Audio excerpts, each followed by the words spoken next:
Let go. Put him down. Colleen, are you?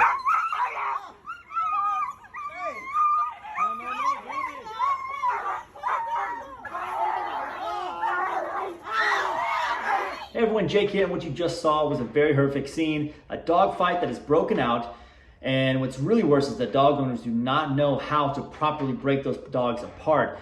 This is probably every dog owner's worst nightmare, going out for a walk, a fight breaks out, and again, not knowing how to quickly break apart these dogs. I want to share with you all how quick you can actually break up a fight like what you just witnessed in that video. Typically when a fight like this breaks out, we start to see people jump in, they're striking the dog, they're hitting the dog, they're pouring water on the dog, they're using air horns.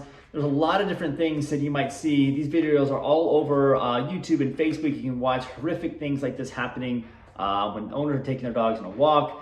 And all those things I just mentioned, striking the dog, using different objects or noisemakers to get the dog to release does not work. In fact, here's a quick video of a dog fight breaking out in a pet store, and they're going to try to use some air horns to separate these dogs. Check it out.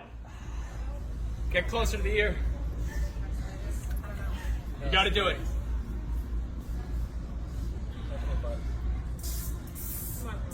Let go, baby. Get him in the nose. There you go. Let go. There you go. Let go. He's hooked. The bottom one's hooked.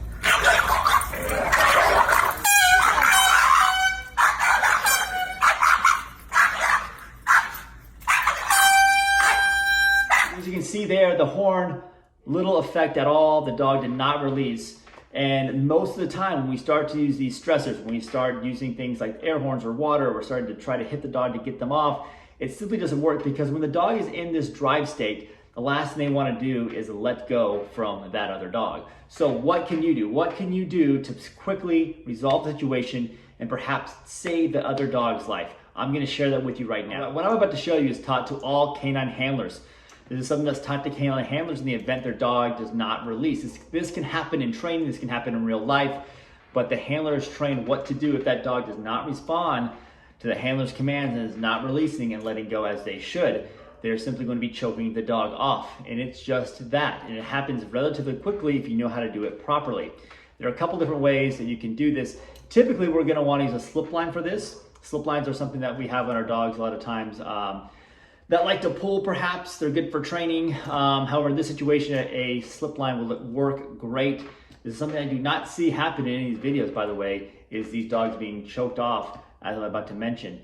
And it's very simple. So for these dogs that are in this fight, they're not letting go, what you would want to do is get this leash and put it underneath the dog, right? And then we're going to attach it to the self again. So you can just get a leash like this. All right, so it's off the dog, it's on the dog, you unclip it.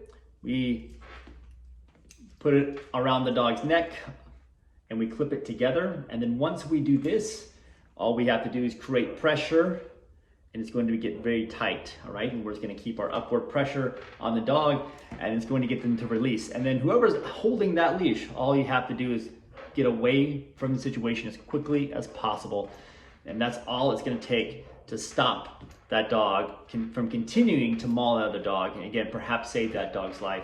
Or this could happen to a person. I've seen many videos like this as well, where the dog is not letting go of a person. Again, very stressful, very scary situation, but if you have the knowledge I just showed you here, where we can choke these dogs off. If the dog is wearing a choke chain, even better, we can pick up on that.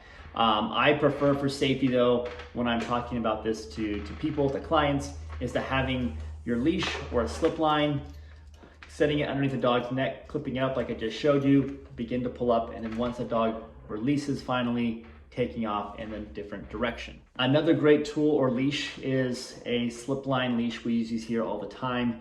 So if we have a dog that we're walking outside and they try to get away and they try to pull because they're nervous, they can't. So slip line would do the same trick as what I just showed you. But again, most of these videos you're gonna see, the dog doesn't have a leash, they don't even have a collar on them in most situations. Again, very scary situation.